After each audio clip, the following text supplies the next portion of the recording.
तो उधर देश के गृह मंत्री अमित शाह पुंछ पहुंचे हैं। उन्होंने पीड़ितों के परिवारों से मुलाकात की। अमित शाह ने पुंछ में गुरुद्वारा साहिब का भी दौरा किया। पूरा देश पुंछ के साथ है, ऐसा कहना है गृह मंत्री अमित शाह का। उन्होंने कहा है, बयान सामने आया, उन्होंने कहा हमारी नीति हर आतंकी हमले का जवाब देने की है। हमने आतंकी ठिकानों को नष्ट किया। भारत ने सटीक हमला किया, किसी भी पाकिस्तानी नागरिक को नुकसान नहीं पहुंचा। पाकिस्तान ने हमारे रिहायशी इलाके में गोलीबारी की है। आतंक और बातचीत एक साथ नहीं चल सकते। तो अमित शाह जम्मू कश्मीर के दौरे पर पुंछ पहुंचे हैं, जहां पर उन्होंने पीड़ितों से मुलाकात की, पीड़ित परिवारों से मुलाकात की। इसके साथ ही जो पाकिस्तानी गोलीबारी में क्षतिग्रस्त हुआ था गुरुघर, उस पर भी वो गए, वहां का भी उन्होंने दौरा किया और कहा कि पाकिस्तान के साथ बातचीत और आतंक एक साथ नहीं चल सकता है। पाकिस्तान ने हमारे रिहायशी इलाके में गोलीबारी की।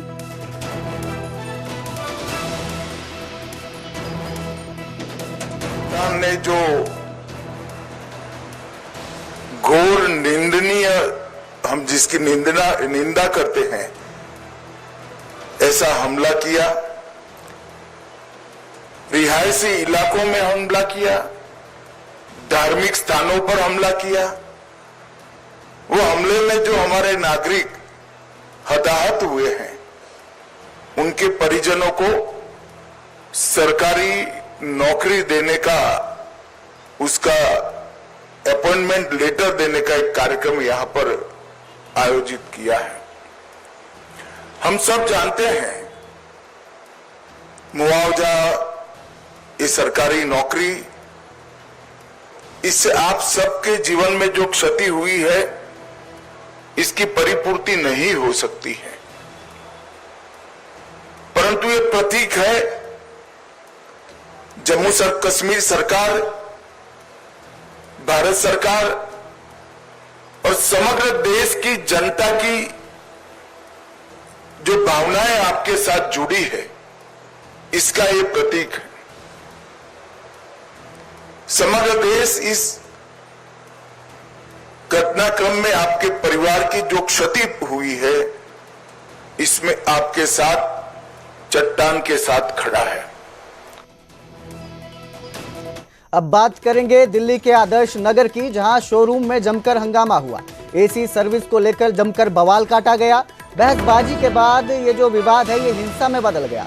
शोरूम में तोड़फोड़ और मारपीट करने के आरोप लगे हैं। महिला स्टाफ से बदतमीजी और छेड़खानी के आरोप है। दरअसल वर्धमान इलेक्ट्रॉनिक्स में एक शख्स पहुंचा था एसी की सर्विस को लेकर, उसके साथ उसकी बहनें सोनू पहुंचा था। सोनू के साथ उसकी बहन शबाना और उल्फत भी पहुंची थी। इसके बाद ये हंगामा हुआ। बहसबाजी के बाद विवाद जो है वो झड़प तक पहुंच गया। महिला कर्मचारी ने लिखित शिकायत दी है। शारीरिक उत्पीड़न का भी आरोप लगाया है। दुकान में उस वक्त ग्राहक भी मौजूद थे जिस वक्त ये विवाद हुआ। तो ये हंगामा हुआ है, शोरूम में हंगामा हुआ है। एसी सर्विस को लेकर जो है मारपीट तक ये मामला पहुंच गया था। एक शख्स था, सोनू नाम का शख्स बताया जा रहा है, जो अपनी बहनों के साथ शोरूम में पहुंचा था, जिसके बाद उसने बहसबाजी की। बहसबाजी के बाद ये मारपीट पर उतर आए और जमकर हंगामा हुआ, खूब बवाल काटा गया। तो दिल्ली के आदर्श नगर में शोरूम, आदर्श नगर के एक शोरूम की ये तस्वीरें हैं, जहां पर एसी सर्विस को लेकर ये बवाल हुआ, हंगामा हुआ।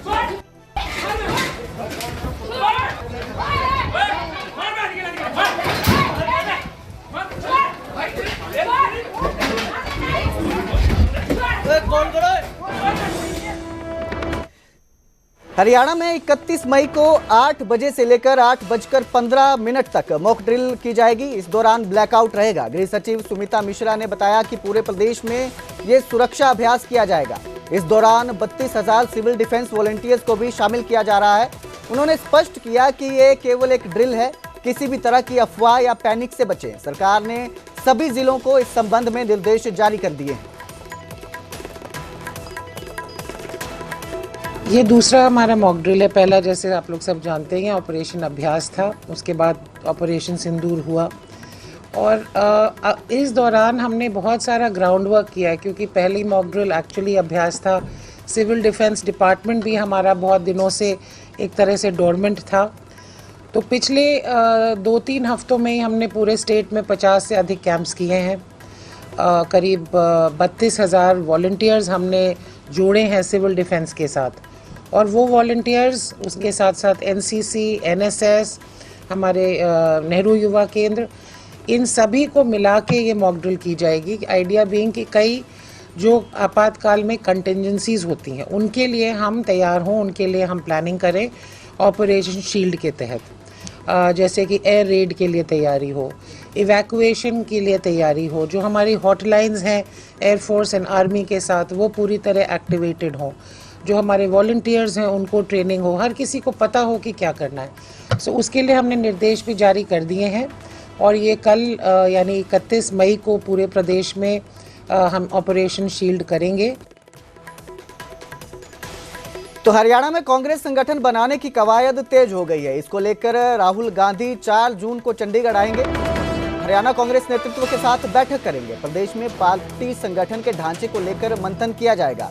आपको बता दें कि पहले 1 जून को राहुल गांधी को चंडीगढ़ आना था, लेकिन अब उनके दौरे में जो है वो बदलाव कर दिया गया है और अब वो 4 जून को चंडीगढ़ आएंगे। हरियाणा में कांग्रेस संगठन को बनाने के लिए जो कवायद है वो तेज हो गई है। हरियाणा कांग्रेस के नेतृत्व के साथ बैठक होगी। प्रदेश में पार्टी संगठन के ढांचे को लेकर मंथन किया जाएगा।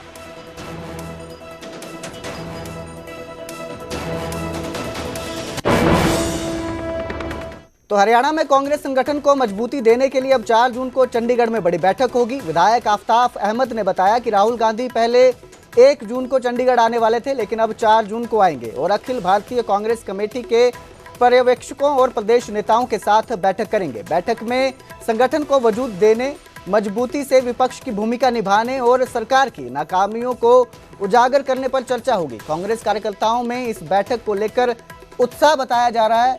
आफ्ताब ने कहा कि संगठन अब जमीन पर नजर आएगा।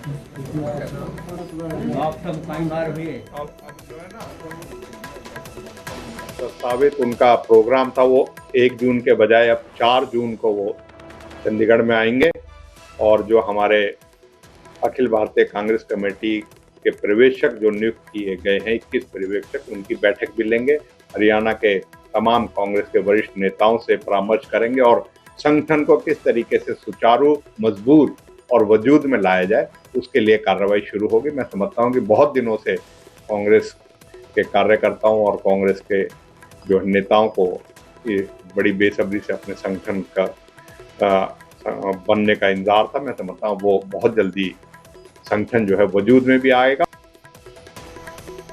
तो हिसार में 10वीं के छात्र की हत्या के मामले में पुलिस ने नाबालिग को हिरासत में ले लिया। पार्क में शव मिला था, जिसके बाद पुलिस आरोपियों की तलाश कर रही थी और अब पुलिस ने 2 आरोपियों को इस मामले में गिरफ्तार किया है।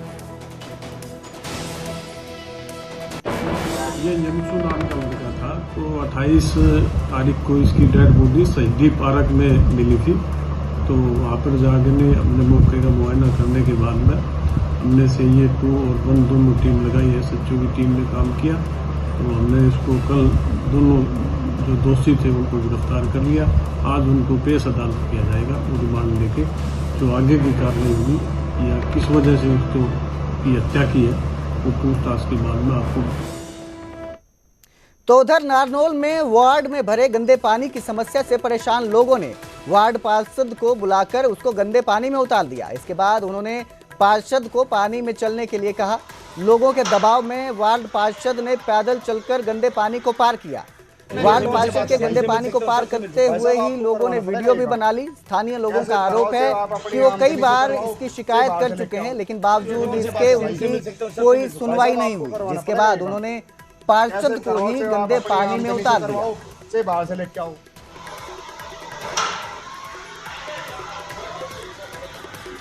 मेरे पास नई कॉलोनी जमालपुर से एक बलराम नाम का लड़का और उनके साथ एक भाई और था, वो मेरे घर पे आए। पहले तो उन्होंने फ़ोन करा, मेरी थोड़ी तबीयत सही नहीं थी तो मैं सो रहा था। फिर मैंने रिटर्न फ़ोन किया उनके पास, तो बोले हम घर पे आ रहे हैं, बोला आ जाओ। तो घर पे आने के बाद उन्होंने तो कुछ नहीं, बोलो कपड़े पहनो चलो हमारे साथ। बोलो क्या बात होगी? तो बोलो ऐसे ऐसे हमारी गली के अंदर 3 साल से या 4 साल से काफ़ी टाइम से पानी बह रहे हैं। मैं बोला भाई मैं लिख के दे रखा है, मेरे पास लिखित में भी दिखा सकता हूँ।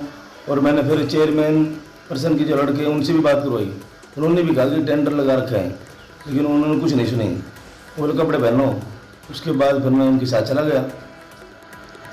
जाने के बाद वहाँ पर मेरे साथ थोड़ा सा जलील तरीके से बात की और ये कहा कि आप पानी में चल के दिखाओ, हमारे बच्चे हैं रोज़ पानी में चलते हैं। मैं बोला अगर मेरे पानी में चलने से अगर आपका काम होता है तो चल लूँ, मुझे कोई आपत्ति नहीं है। लेकिन मैंने उनको बार बार कहा भाई ये तरीका ठीक नहीं है, मैंने लिखित में भी दे रखी है, थोड़ा टाइम लगेगा, लेकिन वो तो कुछ मान ही नहीं रहे थे। तो उधर हांसी में व्यापारी से 50 लाख रुपए की रंगदारी मांगने का मामला सामने आया। शोरूम में घुसकर बदमाशों ने रंगदारी की मांग की। कपड़ा शोरूम संचालक से 50 लाख रुपए की डिमांड की गई। सीसीटीवी में ये पूरी घटना कैद हुई है। सीसीटीवी में बाइक पर 2 संदिग्ध नजर आए। सीसीटीवी कैमरे की फुटेज जो है पुलिस खंगाल रही है। ग्रीन वैली मार्केट में बने शोरूम का ये मामला बताया जा रहा है, जहां 2 बाइक सवार आते हैं और शोरूम में घुसकर 50 लाख रुपए की रंगदारी की मांग करते हैं। इतना ही नहीं, उन्होंने धमकी भी दी कि अगर समय पर पैसे नहीं मिले तो अंजाम भुगतने के लिए तैयार रहें। 2 लोग बाइक पे आए थे जी। अच्छा। काउंटर के पास आया, बोला क्या चीज है, क्या रख के रखते हो? तो इन्होंने पूछा भी क्या देखना, आपको दिखा देते हैं। अच्छा। उसके बाद फिर वो बाहर तक गया। दूसरा बंदा जो बाइक स्टार्ट करके खड़ा था उसको आवाज आ रहा था फोन दे दे, फोन दे दे। अच्छा। गेट के पास गया, उसने जेब से पर्ची निकाली, फेंक दी। बोल के गया भी 10 बजे तक 50 लाख दे देना, नहीं तो तुम देख लेना और मजाक में देना मुझको। फरीदाबाद की निमका जेल में बंद एक विचाराधीन कैदी की संदिग्ध हालत में मौत हो गई। 35 साल के सोहनपाल पलवल के गांव सूजवाड़ी का रहने वाला था और हरियाणा रोडवेज में क्लर्क के पद पर कार्यरत था। सोहनपाल पर डीजल की हेराफेरी करने का आरोप था। 16 मई को उसे जेल भेजा गया था। परिजनों के मुताबिक बीती शाम वे उससे मिलने गए थे। तबीयत सामान्य थी, लेकिन सुबह जेल से फोन आया कि सोहनलाल की हालत बिगड़ गई है। फरीदाबाद सिविल अस्पताल में इलाज के दौरान उसकी मौत हो गई। परिजनों ने जेल प्रशासन और स्वास्थ्य विभाग पर लापरवाही के गंभीर आरोप लगाए हैं। दावा किया गया है कि केस खत्म करवाने के लिए विभागीय अफसरों को लाखों की रिश्वत दी गई थी, फिर भी उसे जेल भेजा गया। आज सुबह फ़ोन आया था तकरीबन 4 बजे के आसपास। पुलिस की किसी मुलाजिम ने, वहाँ पर जेल प्रशासन के मुलाजिम ने फ़ोन किया था कि आप आ जाइए बीके हॉस्पिटल, आपका बच्चा एक्सपायर हो गया। वो 16 मई को किसी झूठे मुकदमे में उसको अरेस्ट किया गया था। मुकदमा 1 साल से ट्रायल में था और उस केस में उनसे पैसे भी लिए गए थे। 11 लाख रुपए एक लिए थे, 2.5 लाख रुपए एक लिए थे कि भाई FIR नहीं होगी, और झूठे मुकदमे में उनको फंसाया गया। और कहीं ना कहीं जेल प्रशासन की मिली भगत से और नेग्लिजेंसी की वजह से उस बच्चे की डेथ हुई। अगर समय से उनको इलाज मिल जाता, हो सकता है वो बच्चा जिंदा होता। क्योंकि कल भी मिलने गए थे परिजन हमारे, तो बच्चे को हल्का सा फीवर था। आज जब सुबह मजिस्ट्रेट साहब से बात हुई तो उनका कहने का मतलब ये था कि उल्टी और दस्त की वजह से बच्चा एक्सपायर हो गया। 37 साल का खच्चा खट्टा बट्टा लूज मोशन से तो नहीं एक्सपायर हो सकता, कुछ तो रीज़न रहा होगा अंदर। वहाँ उसको लेटर को लेके DD काट के रोज़ नाम से मेरा रिपोर्ट लिख के और 196 की जो कार्रवाई होती है मजिस्ट्रेट कार्रवाई, पूरी कार्रवाई करके यहाँ मजिस्ट्रेट साहब को दे दी। अभी मेडिकल होगा, मेडिकल के बाद जो भी तथ्य सामने आएंगे उसके हिसाब से कार्रवाई की जाएगी। पंजाब के पटियाला में सिरसा जिले के डबवाली के एक ही परिवार के 3 सदस्यों की दर्दनाक मौत हो गई। हादसा वीरवार दोपहर करीब 2:30 बजे गांव बहादुरगढ़ के पास हुआ, जहां एक तेज रफ्तार वाहन ने उनकी कार को टक्कर मार दी। हादसे में डबवाली के व्यापारी पवन बब्बर, उनकी पत्नी कुसुमलता और बेटा सिद्धांत की मौके पर ही मौत हो गई। जानकारी मुताबिक परिवार 28 मई को चंडीगढ़ में बेटी के घर का मुहूर्त करवाने गया था और वापस लौट रहा था। इसी दौरान लौटते समय हादसा हुआ। मृतक पवन बब्बर की डबवाली की नई अनाज मंडी और शेरगढ़ के पास स्थित शेलर राइस मिल के वो संचालक थे। 2 ਵਜੇ ਦੇ ਕਰੀਬ 2 ਗੱਡੀਆਂ ਦਾ ਐਕਸੀਡੈਂਟ ਹੋਇਆ। HR 70C 0008 ਇਹ ਹੈਗੀ ਹੈ ਅਲਕਾਜ਼ਾਰ ਗੱਡੀ, ਤੇ ਨੈਕਸਟ ਗੱਡੀ ਹੈ ਦੂਜੀ PV 10 GR 3917 ਬਰੀਜਾ ਗੱਡੀ ਹੈ। ਦੋਨਾਂ ਦਾ ਐਕਸੀਡੈਂਟ ਹੋਇਆ, ਆਮੋ ਸਾਹਮਣੇ ਐਕਸੀਡੈਂਟ ਹੋਇਆ ਦੋਨਾਂ ਗੱਡੀਆਂ ਦਾ। ਤੇ ਜਿਹੜੀ ਅਲਕਾਜ਼ਾਰ ਗੱਡੀ ਸੀ ਇਹਦੇ 'ਚ 3 ਸੀਗੇ ਸਵਾਰ, ਸਿਧਾਂਤ ਬੱਬਰ ਸੀਗਾ, ਪਵਨ ਕੁਮਾਰ ਤੇ ਕੁਸ਼ਮਲਤਾ। ਦੋਵਾਂ ਦੀ ਡੈਥ ਤਾਂ ਰਜਿੰਦਰਾ ਹਸਪੀਟਲ ਪਟਿਆਲਾ ਜੇਰੇ ਇਲਾਜ ਹੋ ਗਈ, ਇੱਕ ਦੀ ਪਾਰਕ ਹਸਪੀਟਲ 'ਚ ਡੈਥ ਹੋ ਗਈ। ਇਹਨਾਂ ਤਿੰਨਾਂ ਦੀ ਡੈਥ ਹੋ ਚੁੱਕੀ ਹੈ ਤੇ ਦੂਜੇ ਜਿਹੜੇ ਬਰੀਜਾ ਵਾਲੇ ਨੇ ਉਹ ਜੇਰੇ ਇਲਾਜ ਨੇ। ਬਿਆਨ ਲਿਖ ਕੇ ਅਗਲੀ ਕਾਰਵਾਈ ਅਮਲ 'ਚ ਲਿਆਵਾਂਗੇ। तो इस बुलेटिन में फिलहाल इतना ही। मुझे दीजिए इजाजत। देखते रहिए न्यूज़ 18 पंजाब हरियाणा।